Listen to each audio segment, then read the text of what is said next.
بسم اللہ الرحمن الرحیم۔ السلام علیکم ورحمۃ اللہ وبرکاتہ۔ دوستو، پیش خدمت ہے رزق میں اضافے کے لیے ایک خاص وظیفہ، اللہ کے دو ناموں کا وظیفہ، رزق کی وسعت کرنے کا اور برکت میں اضافے کا۔ یہ وظیفہ میں آج آپ کو پیش کر رہا ہوں۔ اس وظیفے میں جو خاص بات ہے وہ یہ ہے کہ ہر انسان کے لیے کرنا اس کا بہت آسان ہے، کوئی اتنا مشکل عمل نہیں ہے، کیونکہ بہت سارا پریشانیاں لوگوں کو محسوس ہوتی ہیں جب ہم کوئی لینتھی سا کوئی عمل یا وظیفہ بتا دیتے ہیں تو پڑھنے کے لیے، کیونکہ ظاہر ہے کہ ہر آدمی میری طرح ویلا نہیں ہوتا، کام کاج والے لوگ ہوتے ہیں، تو جو محنت مزدوری کرتے ہیں، اپنی جاب کرتے ہیں، کام کرتے ہیں، تو ان کے لیے ذرا لینتھی وظائف پڑھنا مشکل ہو جاتے ہیں۔ تو اٹ از کوائٹ ایزی، یہ بہت آسان سا ایک عمل ہے جو میں آپ کو آج بتانے لگا ہوں۔ اس سے پہلے چند گزارشات ضرور عرض کرتا ہوں، ہر دفعہ عرض کرتا ہوں، آج بھی کروں گا، اور انشاءاللہ اس وظیفے کے پڑھنے سے اللہ تعالیٰ آپ پر رزق کی بے انتہا مہربانیاں اور نوازشیں جو ہے وہ کر دے گا، اور آپ کے رزق کو وسعت عطا کر دے گا۔ اس ساتھ ہی ساتھ یہ بات بھی یاد رکھیے گا کہ اللہ کو بخیل جو ہے یا کنجوس آدمی پسند نہیں ہے، اللہ کو سخی آدمی پسند ہے، سخی سے پیار ہے اللہ کو، سخی سے بہت محبت ہے اللہ کو، اور کنجوس آدمی کو اللہ پاک پسند نہیں کرتے۔ سخاوت آپ نے کرنی ہے، اللہ کے مال سے، دیے ہوئے مال سے آپ نے عطا کرنا ہے، تو کوشش کیا کریں کہ ہمیشہ جب آپ کو اللہ عطا کر رہا ہو تو آپ کا ہاتھ دینے والا ہاتھ رہے، اور آپ کے ہاتھ سے لوگوں کی مدد ہوتی رہے، اور آپ کے جو ہے وہ جسے کہتے ہیں نا کہ لنگر چلتے رہیں، تو ایسی سچویشن جو ہے وہ زندگی کے اندر لانے کی کوشش کریں۔ کیونکہ جہاں تک میری معلومات ہیں یا جو میرا مشاہدہ ہے وہ یہی ہے کہ رزق اللہ پاک دیتے ہیں۔ آپ نے اللہ سے رزق کی تنگی دور کرنے کے لیے دعا مانگی، کوئی عمل کیا، اللہ پاک نے تنگی کو وسعت میں بدل دیا۔ جب اللہ تعالیٰ نے آپ کی تنگی کو وسعت میں بدل دیا تو پھر آپ پہ جو سب سے پہلا جو فرض بنتا ہے وہ یہ بنتا ہے کہ آپ اس کے دیے ہوئے مال کو اس کے راستے پر خرچ کریں۔ تو پھر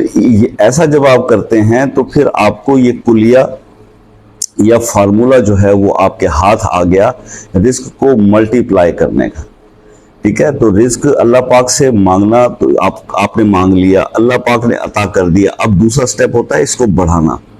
جس کو ہم کہتے ہیں کہ جی رزق کی بارش۔ جب رزق کی بارش بھائی اس وقت ہوتی ہے جب آپ اللہ کے دیے ہوئے مال کو آگے تقسیم کرتے ہیں، اللہ کی راہ پہ خرچ کرتے ہیں، سخاوت دکھاتے ہیں، کیونکہ اللہ کو سخی سے پیار ہے، اللہ کو سخی پسند ہے۔ تو سخاوت جب آپ کرتے ہیں اور اللہ کے مال کو، اللہ ہی کے دیے ہوئے مال کو اللہ کے راستے پر جب آپ خرچ کرتے ہیں تو پھر یہ بات یاد رکھیے گا، ذہن نشین رکھیے گا کہ رزق جو ہے وہ بانٹنے سے بڑھتا ہے۔ تو اس کا یہی ایک کلیہ ہے جو وہی میں نے آپ کو ویڈیو کے ساتھ ہی آپ کو ڈسکس کر دیا۔ اب اس کا میں آپ کو بتاتا ہوں کہ آپ نے اس عمل کو شروع کیسے کرنا ہے۔ اللہ کے دو اسماء ہیں، یا مالک الملک یا ذوالجلال والاکرام۔ یا مالک الملک یا ذوالجلال والاکرام، یہ اللہ کا نام ہے۔ آپ نے اس صفاتی نام کا ورد کرنا ہے، اور اس کو شروع کرنا ہے جب آپ نیا چاند دیکھ لیں۔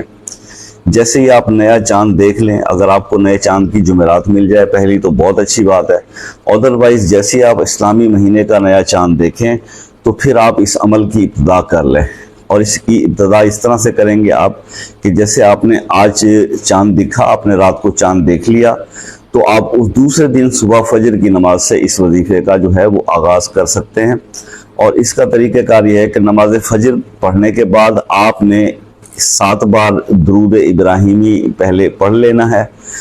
پہلے 7 بار درود ابراہیمی پڑھنے کے بعد آپ نے 141 بار یہی اللہ کے دو نام، یا مالک الملک یا ذوالجلال والاکرام، یہ آپ نے 141 دفعہ پڑھنے ہیں۔ اور 141 دفعہ یہ نام پڑھنے کے بعد پھر آپ نے 7 بار درود ابراہیمی پڑھ لینا ہے۔ آپ کا وظیفہ مکمل ہوا عمل۔ اب اسی طرح سے آپ نے پھر سارا دن، اگر آپ چاہتے ہیں کہ وہ رزق کی بارش والی بات ہو جائے اور رزق جو ہے وہ اللہ تعالیٰ بارش کی طرح آپ پہ برسائے، تو پھر اس وظیفے کے ساتھ یہ ہے کہ جب صبح کے ٹائم فجر کی نماز کے بعد آپ نے کر لیا تو سارا دن پھر چلتے پھرتے اٹھتے بیٹھتے اسی نام کا آپ ورد جاری رکھیں، اور اس کے بعد پھر جب مغرب کی نماز ہو، شام ہو، جب مغرب کی نماز پڑھیں تو پھر مغرب کے بعد بھی آپ 141 دفعہ اسی طرح سے پہلے 7 بار درود ابراہیمی، پھر 7 بار آخر میں درود ابراہیمی، اور بیچ میں 141 دفعہ آپ جو ہے وہ روٹین بنا لیں مغرب کی نماز یا عشاء کی نماز کے بدلے، ایک بار صبح اور ایک بار شام کو۔ تو یہ تو آپ نے 2 بار یہ عمل کرنا ہی ہے، لیکن اس کے ساتھ اضافی بات میں آپ کو بتا رہا ہوں کہ اگر آپ اس کو اٹھتے بیٹھتے چلتے پھرتے لاتعداد پڑھیں گے تو پھر اللہ بھی آپ کو، جب آپ بے شمار پڑھیں گے تو بے شمار رزق عطا کرے گا۔ جب آپ شمار کیے بغیر پڑھیں گے، بے حساب پڑھیں گے، تو پھر اللہ تعالیٰ آپ کو اس اسم کے پڑھنے کے بدلے میں اللہ پاک آپ کو بھی بے حساب رزق عطا کرے گا۔ تو فارمولہ عمل آپ کو بتا دیا، یعنی آپ کو عمل بھی کرنے کا بتا دیا، اور آپ کو رزق کے بڑھانے کا فارمولہ جو ہے وہ بھی بتا دیا کہ رزق بانٹنے سے بڑھتا ہے، اور اللہ کو سخی سے پیار ہے، اللہ کو سخی پسند ہے۔ تو کوشش کریں کہ آپ کنجوس نہ بنیں، بخیل نہ بنیں، تو سخی بنیں، اور سخاوت بھی اس درجے کی سخاوت ہونی چاہیے جو ہمیں آل رسول سکھا کر گئے، جو ہمیں صحابہ کرام سکھا کر گئے۔ تو اہل بیت کی سخاوت یہ ہوتی تھی کہ اگر دروازے پر کوئی فقیر، کوئی سائل آ کر صدا دیتا تھا، اور اگر ایک روٹی بھی آگے سامنے پڑی ہوتی تھی کھانے کے لیے، ایک روٹی صرف پڑی ہوتی تھی، تو وہ بھی اٹھا کر اس سائل کو دے دیتے تھے کہ سائل در سے خالی نہ جائے۔ تو سخاوت کا جو لیول ہمیں آل رسول سکھا کے گئے، اہل بیت سکھا کے گئے، وہ یہ سکھا کے گئے کہ آپ اس طرح سخاوت اپنی پیش کریں اللہ کے حضور میں، ایسے سخی بنیں کہ آپ کے در سے کوئی سائل خالی واپس نہ جائے۔ ٹھیک ہے، جو آپ کے پاس موجود ہے، چاہے وہ آپ کی اپنی ضرورت کا بھی ہے نا، جب کوئی سوال کر لے آپ سے تو پھر اس سوالی کو آپ اپنے دروازے سے خالی مت بھیجیں۔ تو یہ سخاوت کا عمل ہے حضور، اس پہ عمل کیجئے۔ سخی بننا مطلب یہ کہہ دینا بہت آسان ہے کہ جی میں بڑا سخی ہوں، فلاں بڑا سخی ہے۔ سخاوت پہ قائم رہنا اور سخاوت کرنا یہ ایک بڑا دل جگر اور مطلب اس کا کام ہے، عام آدمی کا کام نہیں ہے۔ اس میں اپنے آپ کو شکست دینی پڑتی ہے، اپنی انا کو اور اپنے نفس کو ہرانا پڑتا ہے،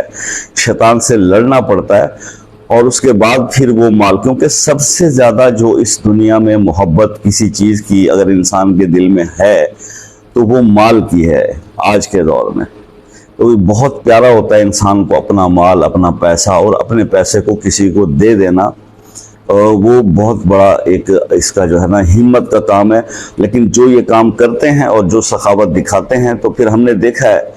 کہ وہ جو سب سے بڑا سخی ہے، ہمارا رب ہے، وہ پھر ان لوگوں کو پسند کرتا ہے، ان سے پیار کرتا ہے، اور پھر وہ ان کو اس ادا کے بدلے میں اتنا نوازتا ہے کہ ان سے سنبھالا نہیں جاتا۔ تو ایسے ہی لوگ جو ہے وہ دنیا میں بھی کامیاب ہیں اور آخرت میں بھی کامیاب ہیں۔ تو اللہ تعالی ہمیں بھی دنیا کی بھی اور آخرت کی بھی ساری بھلائیاں سمیٹنے کی توفیق اور عمل کی توفیق عطا فرمائے، کیونکہ باتیں کرنا بہت اچھی بات ہے، ہدایت کرنا بھی دوسروں کو بہت اچھی بات ہے، اور اس پہ عمل کرنا یہ سب سے زیادہ اچھی بات ہے کہ علم وہ بیکار ہے جس پر عمل نہ کیا جائے۔ تو اللہ تعالیٰ ہمیں بھی عمل کی توفیق عطا فرمائے، اور میرے تمام سننے والوں کو بھی، اور میرے دوستوں کو جو میرے چینل سے جڑے ہوئے ہیں، اللہ تعالیٰ انہیں بھی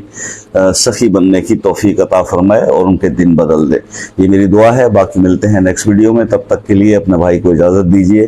اللہ حافظ۔